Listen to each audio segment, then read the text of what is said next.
Halo semuanya, sekarang gue akan jelasin tentang satu gangguan kesehatan mental yang sangat sering terjadi di masyarakat.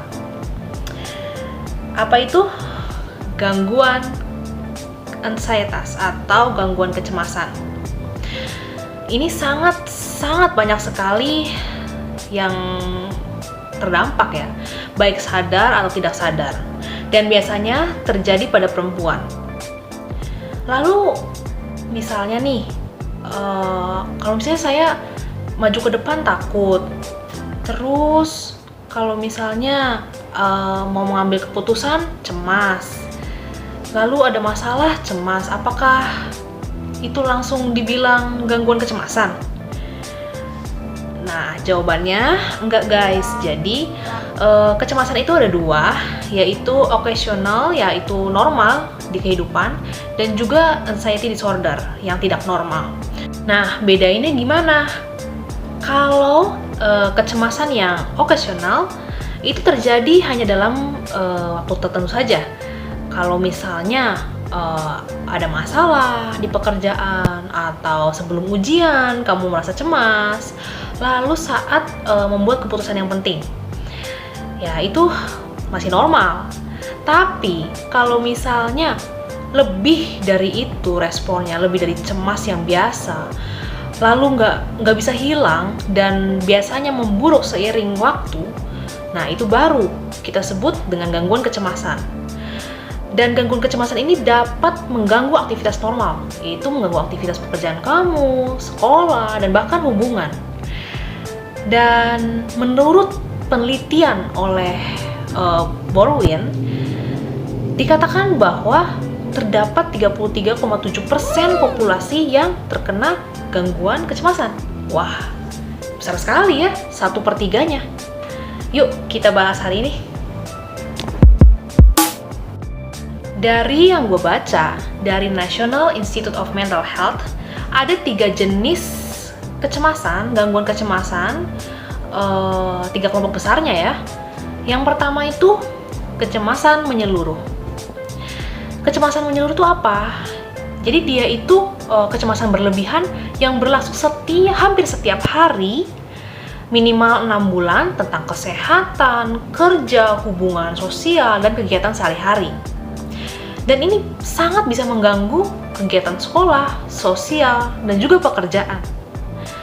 Lalu yang kedua, ini sering terjadi di masyarakat, yaitu panic disorder atau gangguan panik. Ini merupakan serangan panik yang tidak disangka terjadi dan berulang-ulang. Apa itu serangan panik? Yaitu periode ketakutan yang sangat intens yang tiba-tiba datang dengan cepat dan meraih puncaknya atau parah-parahnya dalam beberapa menit. Serangan ini bisa tidak disangka, tahu-tahu terjadi gitu pada kita, atau karena trigger tertentu, atau di saat kita melihat objek tertentu atau situasi tertentu yang kita takuti. Dan yang ketiga adalah berbagai gangguan yang berhubungan dengan fobia tertentu. Kalian tahu kan pasti fobia itu apa? Yaitu takut akan spesifik objek atau situasi tertentu. Walaupun kadang objek itu memang normal untuk ditakuti, tetapi dengan orang fobia itu takutnya lebih dari orang-orang normal. Nah, dari gangguan fobia ini dapat dibagi lagi guys. Banyak sekali kelompok-kelompoknya. Nah, dari gangguan fobia, kita dapat membaginya dalam beberapa kelompok. Yang pertama, simple phobia atau specific phobia. Ya, dari namanya saja kita tahu ya, spesifik, yaitu takut akan objek atau situasi yang spesifik. Misalnya, takut ketinggian, terbang, takut darah. Ya, pasti ada kan di antara kita yang takut saat melihat darah.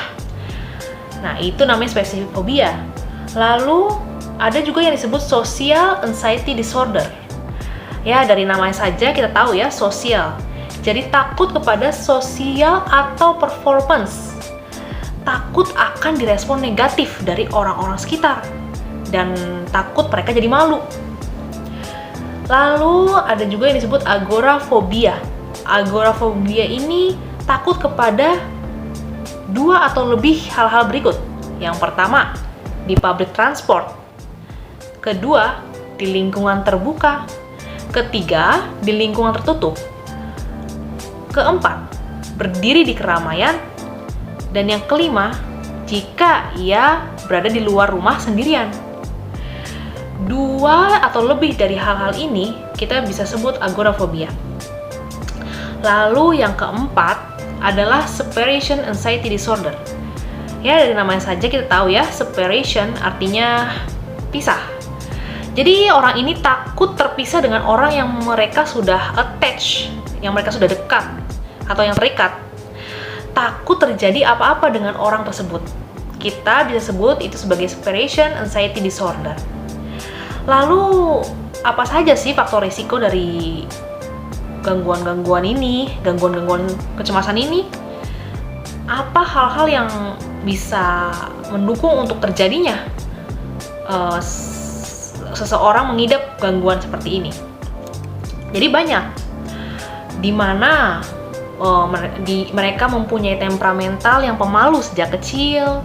Kedua, adanya exposure atau mereka sudah terpapar ya oleh kehidupan atau lingkungan yang stres atau negatif sejak kecil atau dewasa.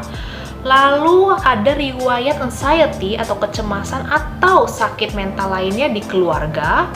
Dan yang keempat, karena penyakit lainnya, entah itu masalah tiroid, aritmia jantung, kafein, atau obat-obatan lainnya yang bisa menimbulkan ansietas. Nah guys, untuk kalian yang merasa punya gangguan ansietas, mungkin kalian bisa konsultasi dengan orang-orang yang berpengalaman seperti dokter atau mungkin psikolog.